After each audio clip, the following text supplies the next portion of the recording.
Your loyalty to Rome, and to me, will be rewarded. Rise! Good evening. Tonight, we're going to talk about a woman who turned betrayal into an art form, who built her throne on the bones of her enemies, and who wielded power with such ruthless precision that even today, nearly 2,000 years later, her name still makes historians nervous. This is the story of a woman who didn't just break glass ceilings, she shattered them with the severed heads of those who dared to stand in her way. Picture this, a young girl, barely past childhood, watching as her mother's tears fall onto marble floors stained with the blood of political purges. She learns her first lesson in power not from books or tutors, but from watching her family's enemies celebrate their downfall. She memorizes their faces, their laughter, their names, and she promises herself that one day she will be the one doing the laughing. Her name was Livia Drusilla, though history would remember her by another title entirely, Augusta, the first Empress of Rome. But calling her an empress barely scratches the surface of what she truly was. She was the puppet master who pulled the strings of the greatest empire the world had ever known. She was the woman who turned marriage into a weapon, motherhood into a strategy, and grief into opportunity. She was, without question, the most powerful woman who ever lived. Tonight, we're going to peel back the marble facade of ancient Rome and expose the blood-soaked reality of how one woman clawed her way to the top of the world. We'll explore how Livia transformed from a young bride fleeing a civil war into the iron-fisted matriarch who controlled 3 emperors and shaped the destiny of millions. We'll uncover the deadly games she played, the enemies she destroyed, the sons she sacrificed, and the empire she built in her own image. But before we dive into this tale of ambition that would make Macbeth look like a children's bedtime story, let me know in the comments which corner of the world you're watching from and what time your own empire calls bedtime. And while you're at it, hit that subscribe button, because unlike the Roman nobles in this story, I promise not to poison your wine, ... unless you forget to ring that notification bell. Now, let us begin with a wedding. Not the joyful kind, with flowers and dancing, but the kind where the bride's first marriage was a political arrangement, her second marriage was an act of survival, and her third marriage would be the beginning of everyone else's nightmare. Rome, in 59 BCE, was not a place for the faint of heart. The Republic was tearing itself apart in a series of civil wars that made Game of Thrones look like a peaceful family reunion. Politicians didn't retire, they were assassinated. Generals didn't lose battles, they committed suicide. And women, well, women were supposed to stay silent, bear children, and weave pretty patterns while their husbands conquered the world. Livia Drusilla was born into this chaos, the daughter of Marcus Livius Drusus Claudianus, a man whose political career was about as stable as a house built on quicksand. Her family belonged to the ancient patrician class, which sounds impressive until you realize that in Rome, being noble usually meant you had a bigger target painted on your back. From the moment she could walk, Livia was surrounded by the brutal realities of Roman politics. She watched as her father's friends were executed, their property seized, their families destroyed.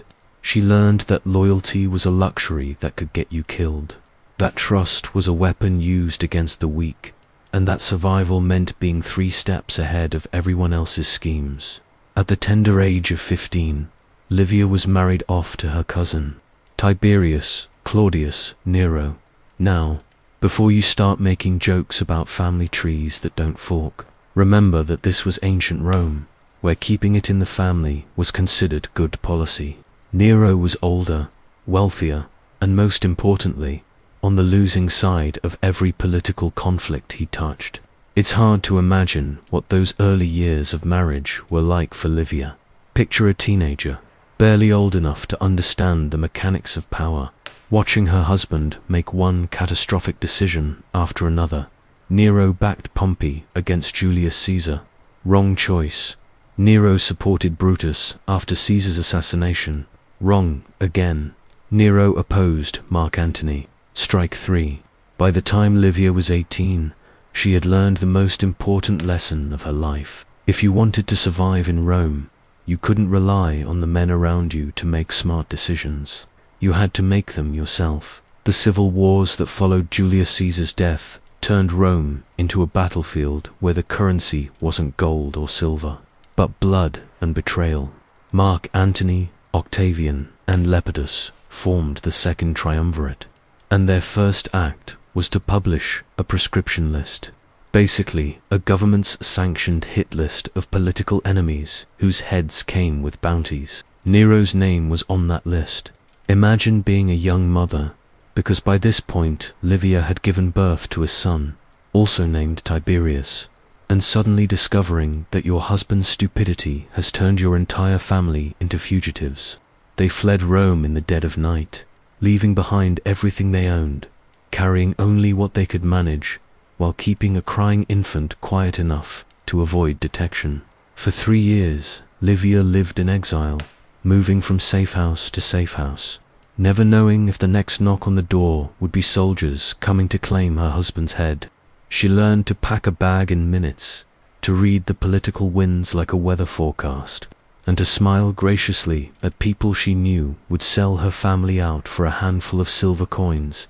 But here's where Livia began to show the calculating brilliance that would define her entire life. While other women in her position might have been content to simply survive, Livia was studying. She was watching the power struggle between Antony and Octavian, analyzing their strengths and weaknesses, and slowly, carefully, beginning to place her bets. Octavian was younger than Antony, less experienced, and certainly less charismatic. But he had something Antony lacked: patience. He was willing to play the long game, to build alliances slowly and methodically. He understood that, in politics, as in war, the victory often went not to the strongest, but to the last one standing. In 39 BCE, as part of a general amnesty, Nero was allowed to return to Rome. But Livia had already made her decision. She had identified the future winner of the Roman power struggle, and it wasn't her husband. What happened next is one of the most audacious power plays in ancient history.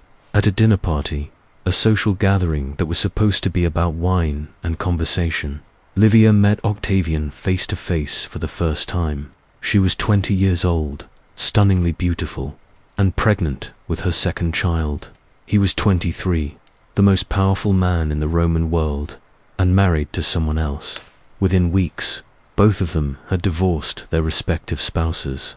Now, the official story, the one that made it into the history books, is that this was a love match. That Octavian and Livia fell deeply, passionately in love, and simply couldn't bear to be apart. It's a romantic story, the kind that makes for great movies and best-selling novels. It's also complete bullshit. This wasn't love. This was the most calculated political alliance in Roman history, orchestrated by a 20-year-old woman who had just spent 3 years in exile, learning that survival meant thinking 10 moves ahead of everyone else. Consider the timing. Livia was 6 months pregnant when she divorced Nero. In Roman society, this was scandalous beyond belief. Pregnant women simply did not get divorced, and they certainly didn't immediately remarry. But Livia didn't care about scandal. She cared about power. The marriage took place in January of 38 BCE, just 3 days after Livia's divorce was finalized. 3 months later, she gave birth to Nero Claudius Drusus, and in an act of extraordinary political theater, she handed the infant to her ex-husband as though she were returning a library book. The message was clear. Livia Drusilla was no longer playing by the old rules. She was writing new ones. To understand how Livia transformed from a political refugee into the most powerful woman in the Roman Empire, we need to understand Augustus Caesar, not the marble statue version you see in museums, with his perfect curls and noble expression, but the real man, paranoid, calculating, physically frail, and absolutely ruthless when it came to maintaining power. Octavian, who would later take the name Augustus, was a fascinating study in contradictions. He was barely 5.5 feet tall, in a world where physical presence mattered enormously.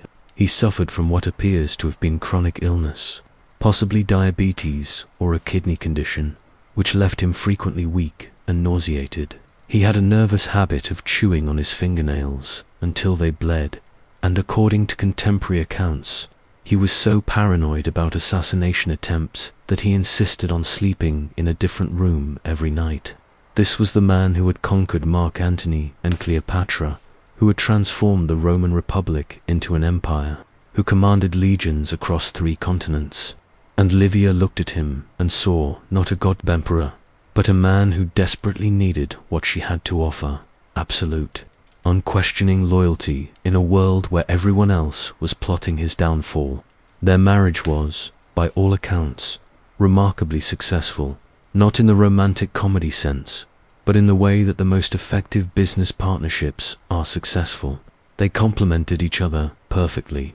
Augustus had the political power and the public charisma. Livia had the strategic mind and the patience to play games that took decades to unfold.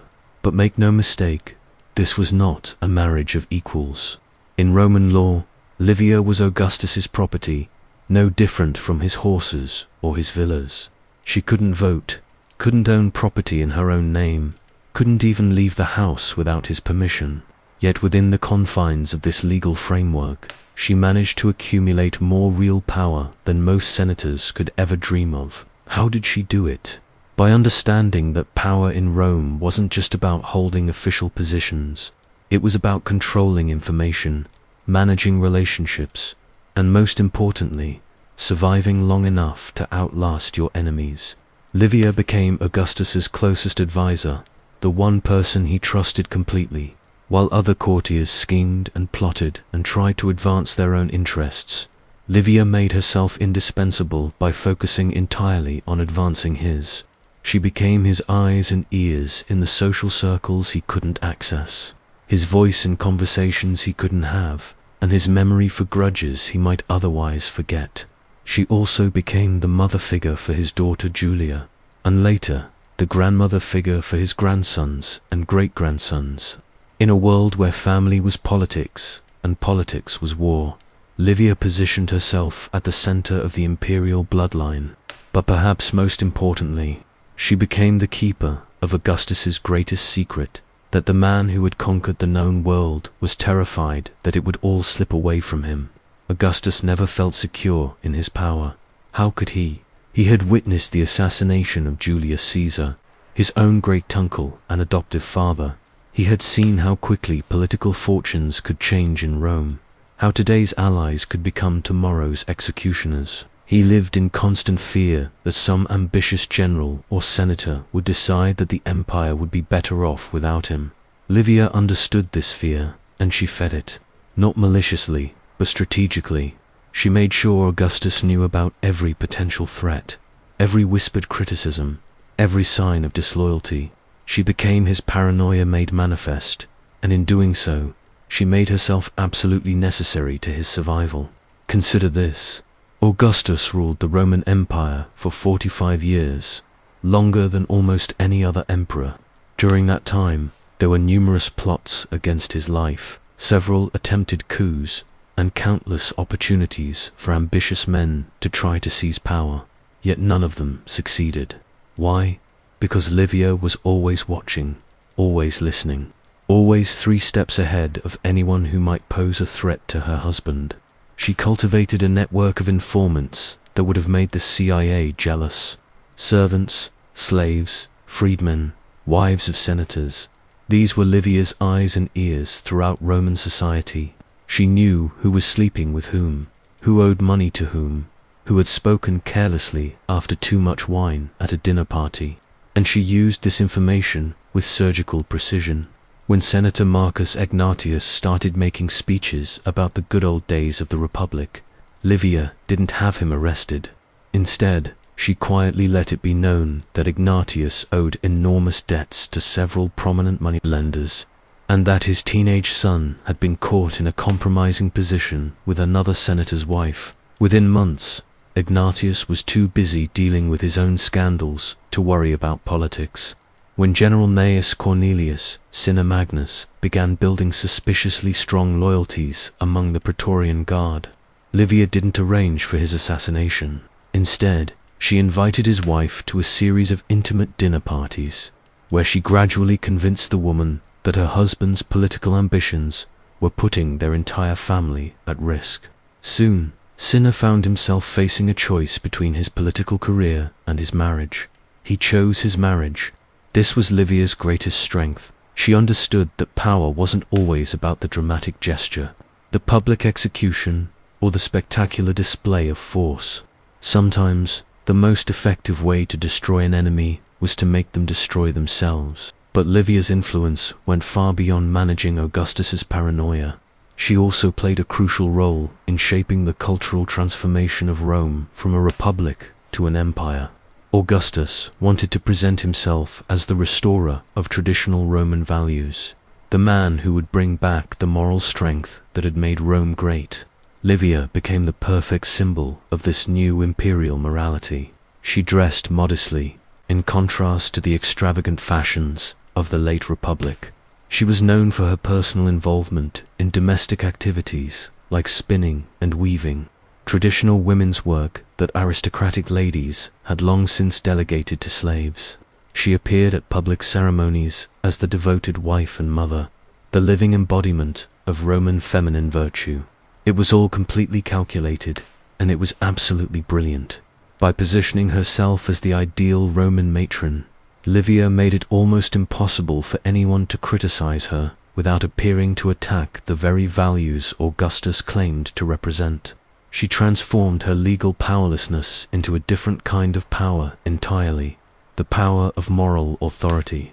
But beneath this carefully crafted public image, Livia was building something far more significant, a dynasty.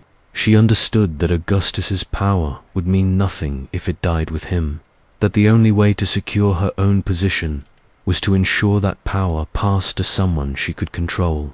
The problem was that Augustus and Livia had no children together. In Roman politics, this was more than a personal disappointment. It was a potential catastrophe. Without a clear heir from his own bloodline, Augustus's death could easily trigger another civil war as various factions fought for control. Livia's solution was typically ruthless in its simplicity. If she couldn't give Augustus a son, she would make sure that her sons from her first marriage became his heirs. This required a level of strategic thinking that would impress modern political consultants. Livia had to position Tiberius and Drusus, her sons, from her marriage to Nero, as the obvious choices to inherit imperial power. But she had to do it in a way that didn't seem like she was pushing her own children at the expense of Augustus's bloodline. She accomplished this through a combination of careful marriage alliances, strategic adoptions, and what can only be described as an almost supernatural ability to be in the right place at the right time when tragedy struck the imperial family. Augustus had grandsons through his daughter Julia, Gaius and Lucius Caesar, both of whom he had adopted as his own sons and designated as his heirs. These young men represented the future of the dynasty, the next generation of the imperial bloodline. They also represented the greatest threat to Livia's son's prospects for power. And then, in a series of coincidences that would have made Agatha Christie suspicious, both Gaius and Lucius died young. Gaius died in 04 CE, supposedly from wounds received in battle, though some historians have questioned whether a relatively minor injury should have been fatal to a healthy 23-year-old. Lucius died 2 years earlier, in 02 CE, from a sudden illness while traveling in Spain. With his designated heirs dead, Augustus was forced to look elsewhere for a successor, and there, perfectly positioned and patiently waiting, was Tiberius Claudius Nero, Livia's eldest son. Now, I want to be very clear here. There is no definitive historical evidence that Livia was responsible for the deaths of Gaius and Lucius Caesar. The historical record is incomplete, and accusing anyone of murder based on circumstantial evidence would be irresponsible. But consider this. In the 45 years that Augustus ruled Rome, In a period marked by almost constant political upheaval and numerous threats to his life, every single person who represented a significant obstacle to Livia's plans for her son's advancement either died under mysterious circumstances, suffered career-ending scandals, or simply disappeared from the historical record. If Livia wasn't responsible for these convenient coincidences, then she was either the luckiest woman in Roman history, or she had made some very favorable deals with the gods. The Roman Empire wasn't built on roads and aqueducts, despite what your history teacher might have told you. It was built on a foundation of carefully orchestrated deaths, strategic disappearances, and the kind of family drama that would make a soap opera writer weep with envy. And at the center of it all was Livia, quietly spinning her web while maintaining the perfect facade of a grieving mother and devoted wife. Let's talk about the body count, shall we? Because once you start connecting the dots, the pattern becomes impossible to ignore. It began with Marcus Claudius Marcellus, Augustus's nephew and the young man many considered his most likely heir. Marcellus was everything a Roman leader should be: handsome, charismatic, popular with both the people and the army. He was also married to Julia, Augustus's daughter, which made him a direct threat to any plans Livia might have had for her own sons. In 23 BCE, at the age of 19, Marcellus died suddenly of what the historians politely call fever. Now, people died of fevers all the time in ancient Rome.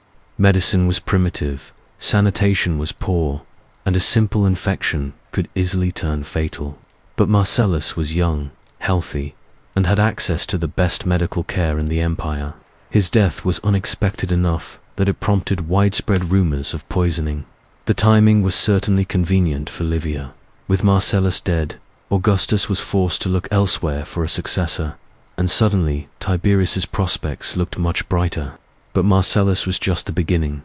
Agrippa Postumus, Augustus's last surviving grandson, was a young man with what modern psychologists might recognize as behavioral problems. He was violent, unstable, and according to the historical accounts, given to fits of rage that made him unsuitable for public life. Augustus eventually banished him to a remote island, essentially removing him from the line of succession. On the day Augustus died, Agrippa Postumus was found dead in his island exile. The official story was that he had tried to escape and was killed by his guards. But the timing raises some uncomfortable questions. Why would Postumus try to escape on the exact day that Augustus died? How did the guards know to act so quickly? And why was Tiberius, Livia's son, so well prepared to take power immediately after both deaths? Then there's the case of Gaius and Lucius Caesar, the two young men Augustus had adopted as his heirs, and who represented the most direct challenge to Tiberius's path to power. As I mentioned earlier, both died young under circumstances that were suspicious enough to generate conspiracy theories that persist to this day. Gaius was supposedly killed by a minor wound that became infected during a campaign in Armenia. But Roman military medicine, while primitive by modern standards, was quite good at treating battlefield injuries. Roman soldiers routinely survived wounds that should have been fatal, yet Gaius, a young man in peak physical condition with access to the best military doctors in the empire, died from what amounted to a scratch. Lucius's death was even more convenient. He died suddenly while traveling in Spain, far from Rome and far from anyone who might ask inconvenient questions. The official cause was illness, but no specifics were ever recorded. He was there one day, dead the next, and by the time news reached Rome, he was already buried. With both of Augustus's preferred heirs dead, the path was clear for Tiberius to become emperor, and Tiberius, of course, was Livia's son, the young man whose career she had carefully orchestrated from the moment she married Augustus. But perhaps the most suspicious death of all was that of Augustus himself. Augustus died in 14 CE at the age of 75, which was actually quite old for a Roman man. The official cause of death was natural causes: old age, the inevitable end that comes to all mortals. But the circumstances surrounding his death raise some troubling questions. According to the historian Tacitus, Augustus had been planning to pardon and recall Agrippa Postumus from exile. If true, this would have completely disrupted Livia's plans for Tiberius's succession. A rehabilitated Postumus, especially one personally forgiven by Augustus, would have been a serious challenge to Tiberius's claim to power. On the journey to visit Postumus, Augustus became ill. Livia personally nursed him during his final illness, preparing his food with her own hands, administering his medicine, tending to his every need. She was with him when he died, the devoted wife, caring for her husband until the very end. How romantic, how touching, how convenient. Within hours of Augustus's death, Tiberius was in complete control of Rome. The Praetorian Guard, the imperial bodyguard that controlled access to the emperor, immediately declared their loyalty to him. The Senate, presented with a fait accompli, had no choice but to confirm his succession, and Agrippa Postumus, the last potential rival, was found dead on his island prison before he could even learn that Augustus was gone. Now, let me be clear. Poison was the assassination method of choice for Roman political murders. It was untraceable, it could be made to look like natural illness, and it was easily administered by someone with intimate access to the victim. Livia would have had extensive knowledge of poisons, as this was considered part of a Roman matron's education in household management. She would have known how to prepare them, how to administer them, and most importantly, how to make them undetectable. But here's the thing about Livia. She was smart enough to know that the perfect murder isn't just about killing someone. It's about killing them at exactly the right time, in exactly the right way, so that their death advances your goals without pointing back to you. Consider the political situation in 14 CE. Augustus was an old man who had been showing signs of declining health for years. His death from natural causes would surprise no one and would raise no suspicions. But his timing was absolutely perfect for Livia's plans. Tiberius was in the right place, with the right support, ready to take power immediately. All potential rivals were either dead, discredited, or safely out of the way. If Augustus had lived another year or two, he might have had time to reconsider his succession plans. He might have recalled Postumus, or adopted another heir, or made arrangements that would have complicated Tiberius's path to power.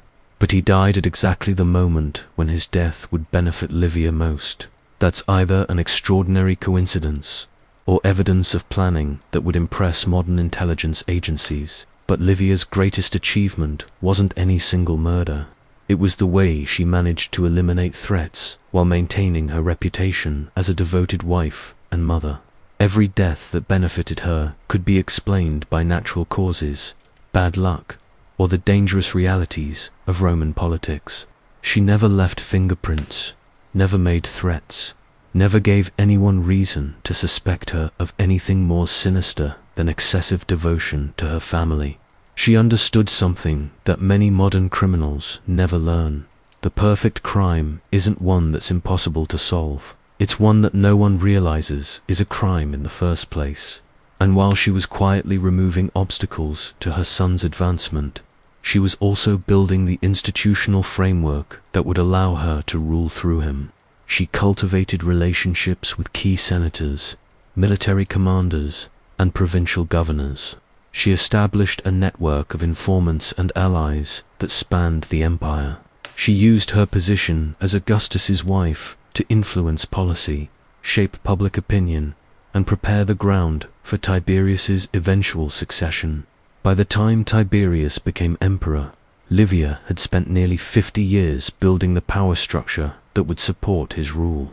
She had eliminated his rivals, neutralized potential threats, and created a system where power flowed through her to him. But becoming emperor was only the beginning. The real test would be whether Tiberius could hold on to power, and whether Livia could continue to control events from behind the scenes.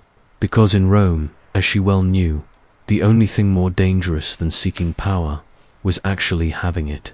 When Tiberius Claudius Nero became Emperor Tiberius in 14 CE, the entire Roman world held its breath. Here was a man who had spent his entire life in the shadow of Augustus, who had been forced to divorce his beloved wife to make a political marriage, who had lived for years in self-imposed exile on the island of Rhodes because he couldn't stand the political games of Rome. He was 55 years old, battle-tested, politically experienced, and absolutely miserable about becoming emperor. And behind him, pulling the strings with the subtle expertise of a master puppeteer, was his 70-year-old mother, who had just achieved the ultimate victory, placing her son on the throne of the known world. But if Livia thought that Tiberius's coronation would mark the beginning of a peaceful retirement, she was about to learn that controlling an emperor is very different from creating one.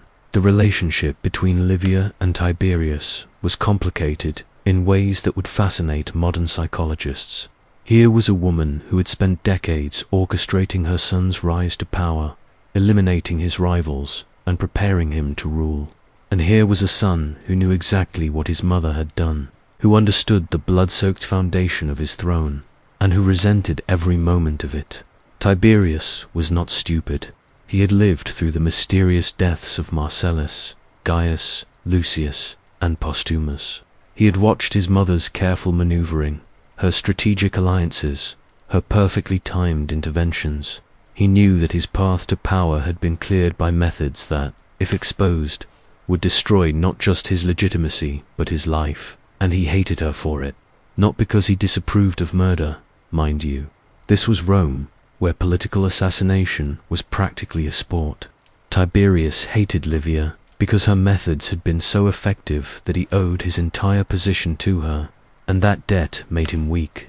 In Roman culture, strength came from independence, from the ability to achieve your goals through your own efforts. A man who owed his success to his mother's scheming was not a man who could command respect from the legions or fear from his enemies. Tiberius understood this, and it ate at him like acid. The first sign of trouble came during Tiberius's coronation ceremony. Tradition dictated that the new emperor should honor his predecessors, thank the gods for his good fortune, and promise to rule wisely. What Tiberius did instead was deliver a speech that was so reluctant, so filled with complaints about the burden of leadership, that the Senate actually tried to talk him out of becoming emperor. Imagine that scene.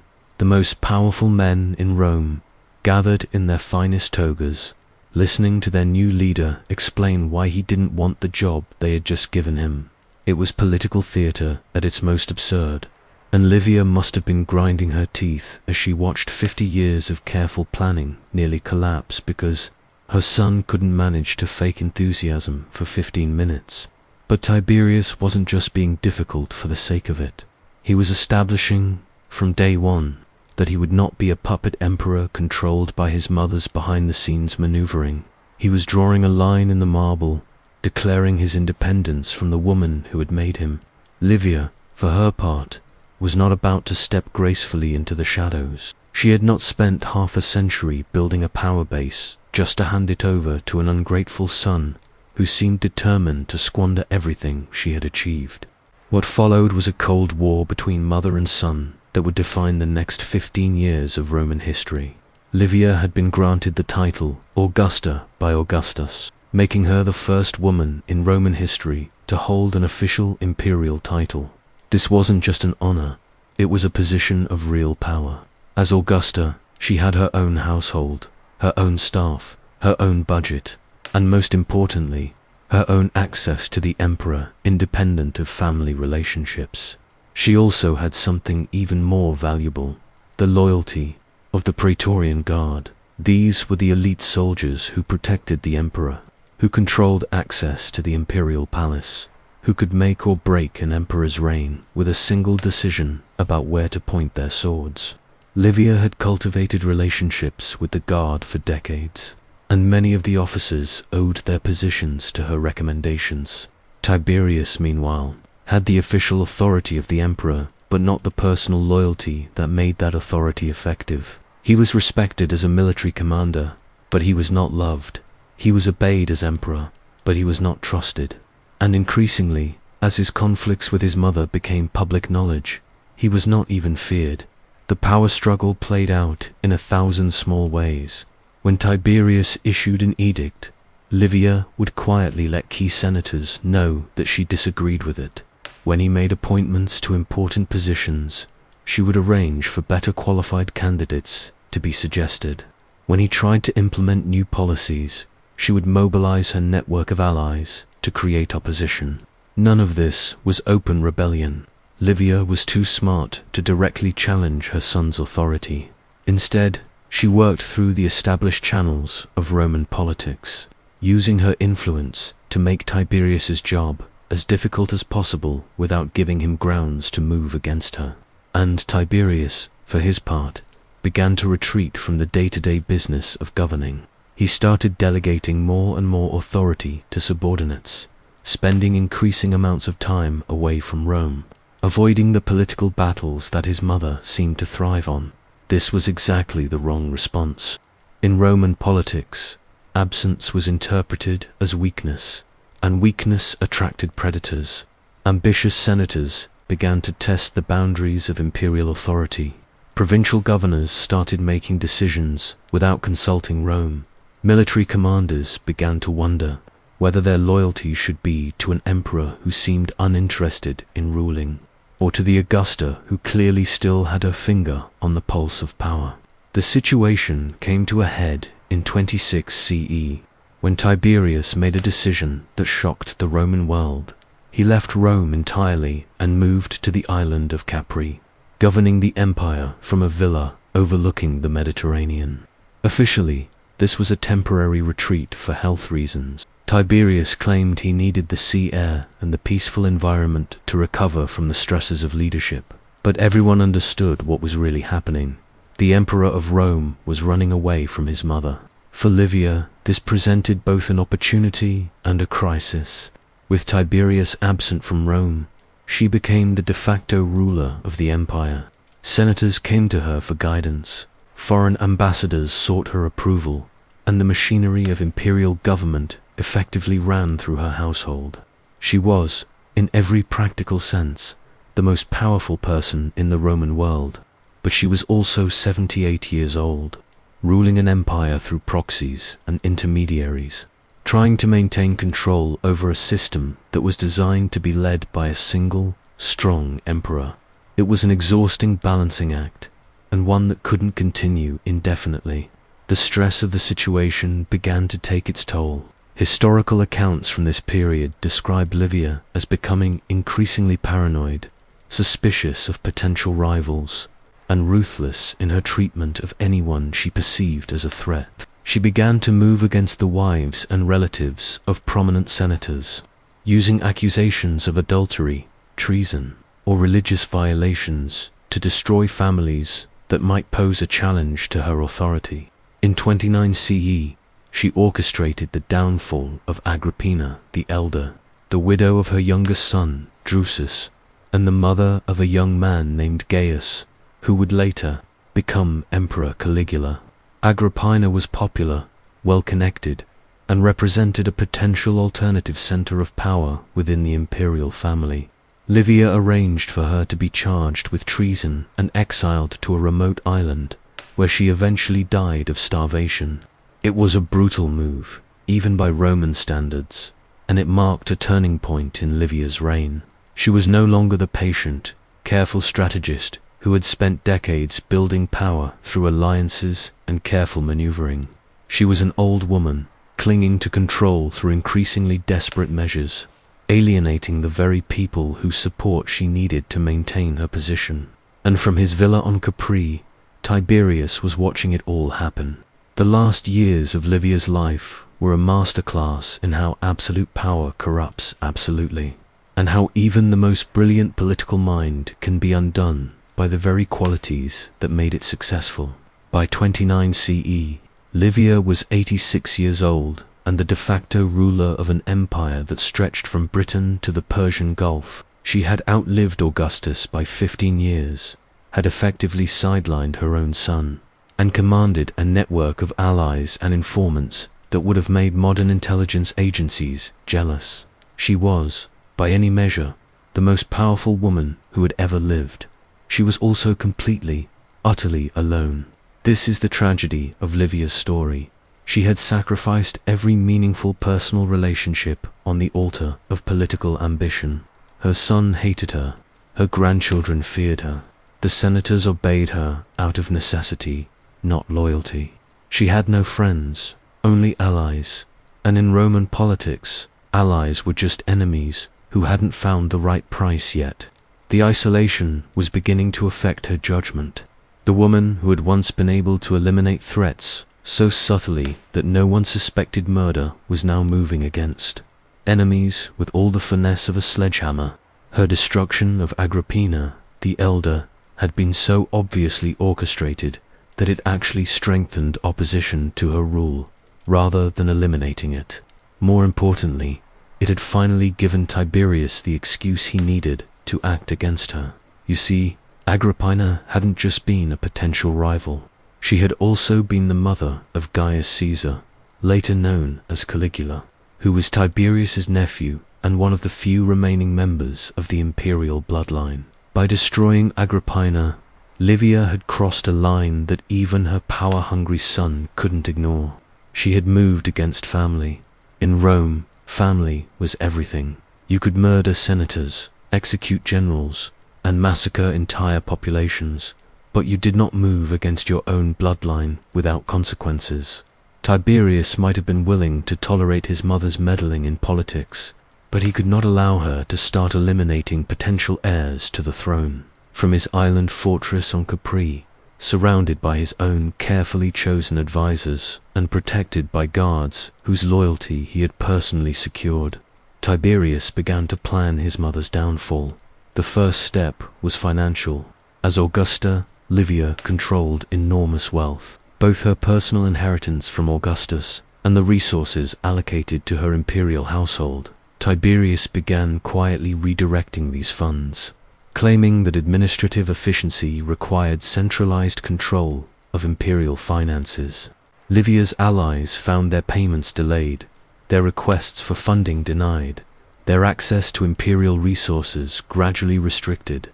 The second step was personnel. The palace staff, the imperial secretaries, the administrators who actually ran the day-to-day business of empire. All of these people were nominally under Livia's authority, but they were also imperial employees who served at the emperor's pleasure. Tiberius began replacing key positions with his own appointees, men who reported directly to him rather than to his mother. The third step was the most devastating. He began to restrict her access to information. In a political system where knowledge was power, where the ability to stay ahead of your enemies depended on knowing their plans before they did, cutting off Livia's sources of intelligence was like severing the arteries of her political body. Suddenly, the woman who had always known everything about everyone found herself operating blind. Senators stopped visiting her. Foreign ambassadors bypassed her household.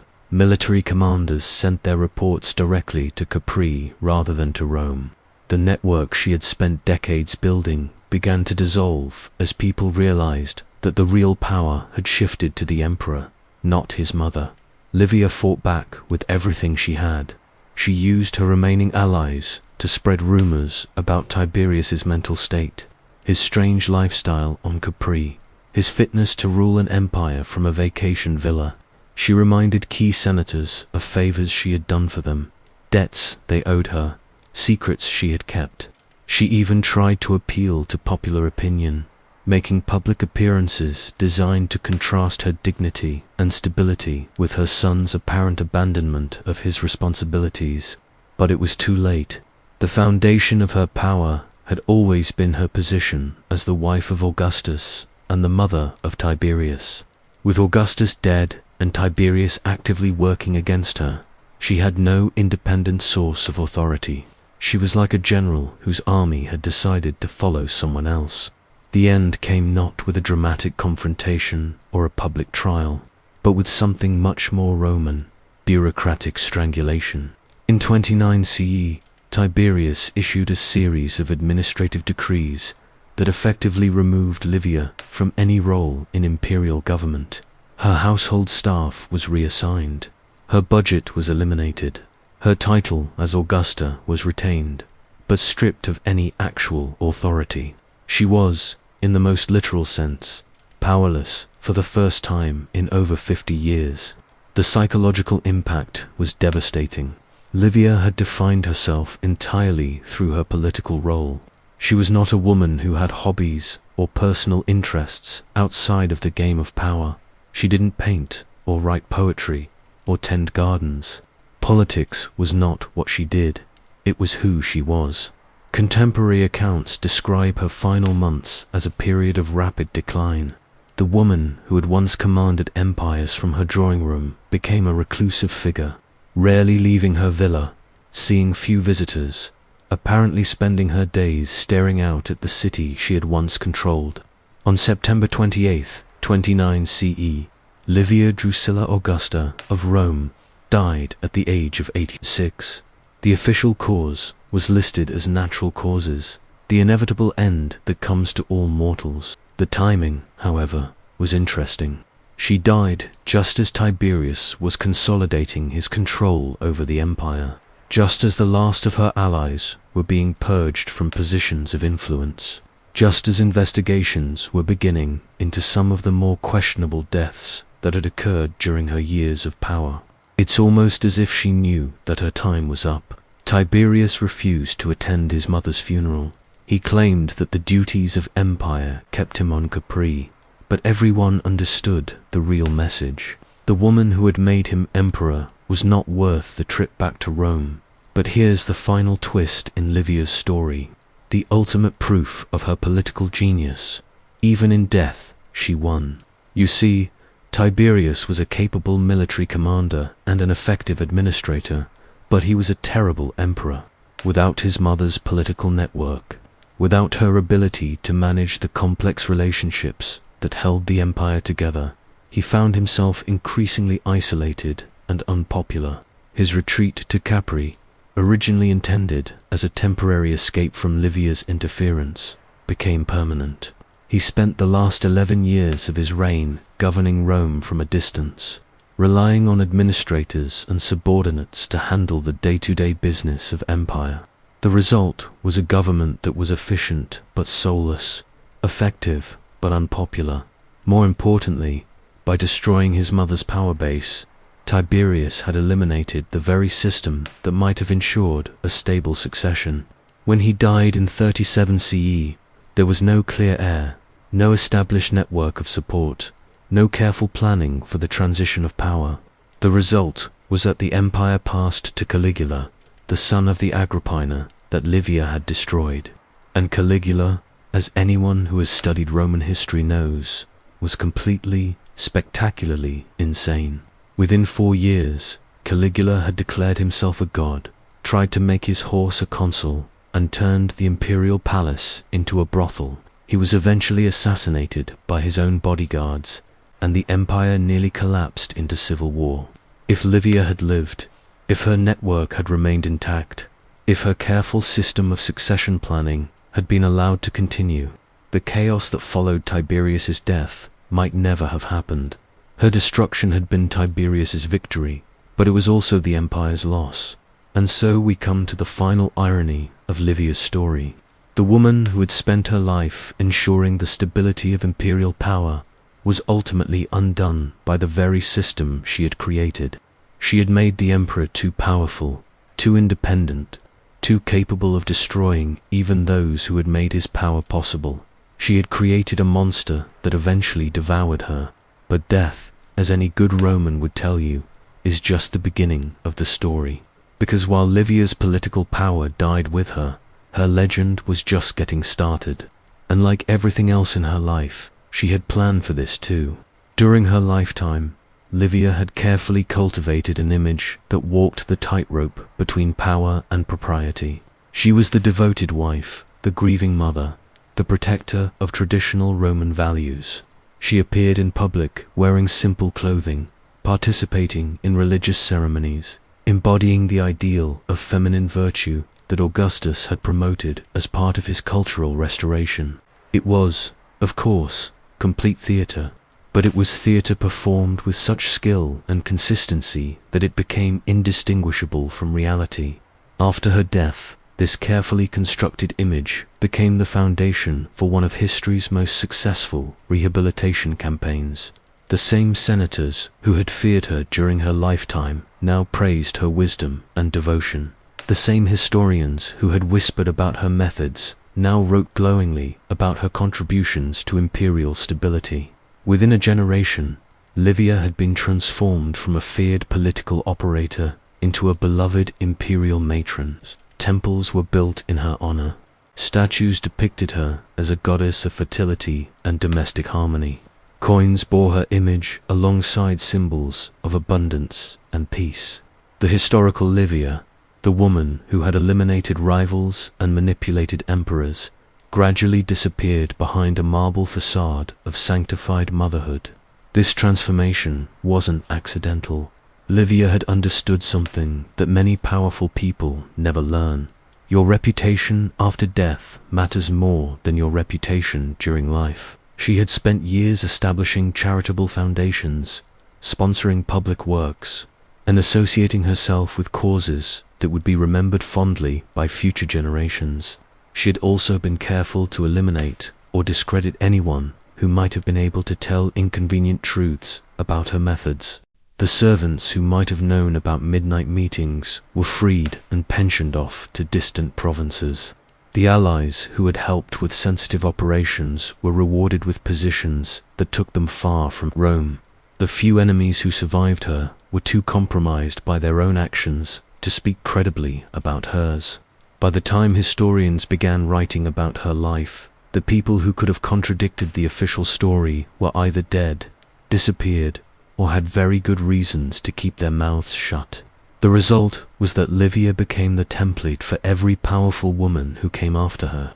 Subsequent empresses modeled themselves on her public image: devoted wives, protective mothers, guardians of moral virtue. They built temples, sponsored festivals, and appeared at public ceremonies wearing the same simple clothes and serene expressions that Livia had perfected. But they also studied her methods. The lesson of Livia's life wasn't just that a woman could wield power behind the scenes. It was how she could do it without being destroyed by it. Future empresses learned to build networks of loyal subordinates, to use information as currency, to eliminate threats so subtly that no one suspected murder. They learned that the most effective power was invisible power, that the most dangerous enemies were the ones who never saw you coming, and that the most lasting victories were the ones that looked like accidents. In many ways, Livia invented the modern concept of soft power, the idea that influence could be more effective than authority, that suggestion could be stronger than command, that patience could overcome force. She also demonstrated something that would become a recurring theme in the history of female power: that women could be just as ruthless as men when it came to protecting their interests, but they had to be more clever about it. A man could eliminate rivals through open warfare or public execution. A woman had to be more subtle, more patient, more creative. This created a peculiar dynamic in how history remembers powerful women. The ones who succeeded, like Livia, did so by methods that left few traces. They worked through intermediaries, influenced events indirectly, achieved their goals through chains of cause and effect that were difficult to trace back to their original source. The result is that their achievements were often attributed to the men around them, while their failures were blamed on feminine weakness or irrationality. Livia's success in managing the transition from republic to empire was credited to Augustus's political genius. Her role in eliminating potential threats was dismissed as motherly protectiveness taken too far. Even today, historians struggle with how to interpret her legacy. Was she a brilliant political strategist who helped create the most successful empire in human history? Or was she a cold-blooded killer who eliminated anyone who threatened her family's power? Was she a devoted wife and mother, or a manipulative schemer who sacrificed everything? including her own relationships, for political gain? The answer, of course, is that she was all of these things. Livia understood something that modern politicians are still learning, that in the game of power, consistency is less important than effectiveness, that moral purity is a luxury that leaders cannot afford, and that the judgment of history matters less than the ability to shape that history in the first place. She also understood that power, real power, comes not from holding official positions or commanding armies, but from understanding how systems work and knowing how to make them work for you. She never held public office, never commanded legions, never gave speeches in the Senate, but she controlled the emperor, influenced the succession, and shaped policy for over 50 years. In our modern world, where women still struggle for equal representation in positions of official authority, Livia's story offers both inspiration and warning. She proved that determined individuals can overcome systematic discrimination and achieve extraordinary influence. But she also demonstrated the costs of operating within systems that force you to work in shadows, that require you to sacrifice authenticity for effectiveness, that demand you play by rules designed to exclude you. Perhaps most importantly, she showed us that power without accountability, influence without responsibility, can corrupt even the most brilliant minds. Her later years, marked by increasing paranoia and brutality, serve as a reminder that absolute power really does corrupt absolutely, regardless of the gender of the person wielding it. But for all her flaws, for all the blood on her hands, Livia Drusilla remains one of history's most fascinating figures. She was a woman who refused to be limited by the expectations of her time, who found ways to shape the world despite living in a system designed to silence her voice. She was the most powerful woman in history, not because she was the kindest or the most virtuous, but because she understood power better than anyone else of her generation. She knew how to acquire it, how to use it, and most importantly, how to keep it. In the end, that might be her most valuable lesson for the modern world. That power is not about ideology or virtue or grand moral principles. It's about understanding the systems you operate within and knowing how to make them serve your purposes.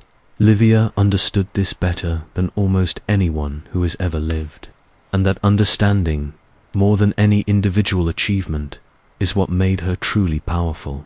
As our journey through the blood-soaked halls of Roman power comes to an end, it's worth asking ourselves what we've learned from Livia's extraordinary life, because her story isn't just ancient history, it's a blueprint for understanding how power actually works in any system, any era, any culture. Livia Drusilla lived in a world that told women they were property, that their only value lay in their ability to produce male heirs, that their voices should never be heard in the halls of power. And yet she became the most influential person in the most powerful empire the world had ever known. She did this not through revolution or rebellion, not by challenging the system directly or demanding equal rights, but by understanding the system so completely that she could manipulate it from within.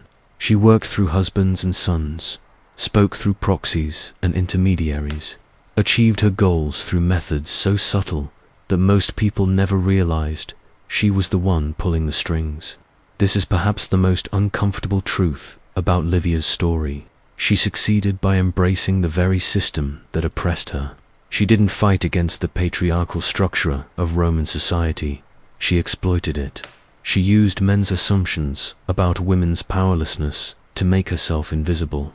And she used that invisibility to accumulate influence that would have been impossible if she had operated openly. The question is whether we should admire her for this or condemn her. On one hand, Livia was undeniably brilliant. She understood political psychology centuries before it became a formal discipline. She grasped the importance of networks and relationships in ways that would impress modern social scientists. She demonstrated strategic thinking that would be studied in business schools if she had been running a corporation instead of an empire. She also showed remarkable resilience, and determination. She survived civil wars, exile, political purges, and the constant threat of assassination that hung over anyone connected to Roman politics. She outlasted multiple emperors, several potential heirs, and countless rivals who underestimated her because of her gender. But on the other hand, the methods she used to achieve and maintain power were genuinely horrifying.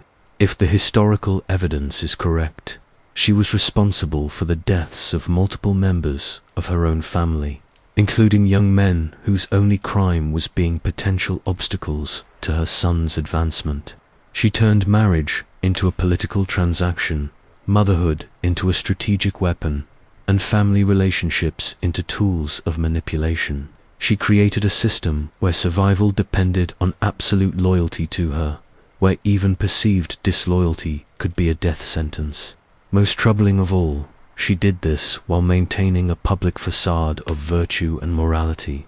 She appeared at religious ceremonies, sponsored charitable works, and presented herself as the embodiment of traditional Roman values. She was, in every sense of the word, a complete sociopath. Yet here we are, 2,000 years later, still fascinated by her story. Why? I think it's because Livia represents something we recognize in our own world.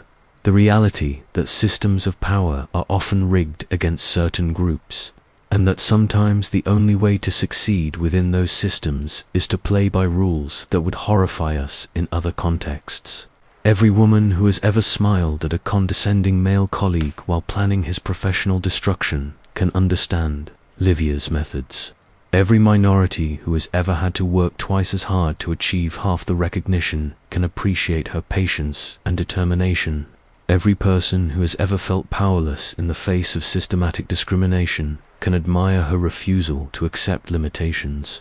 But Livia's story also serves as a warning about what happens when the pursuit of power becomes an end in itself rather than a means to achieve something greater.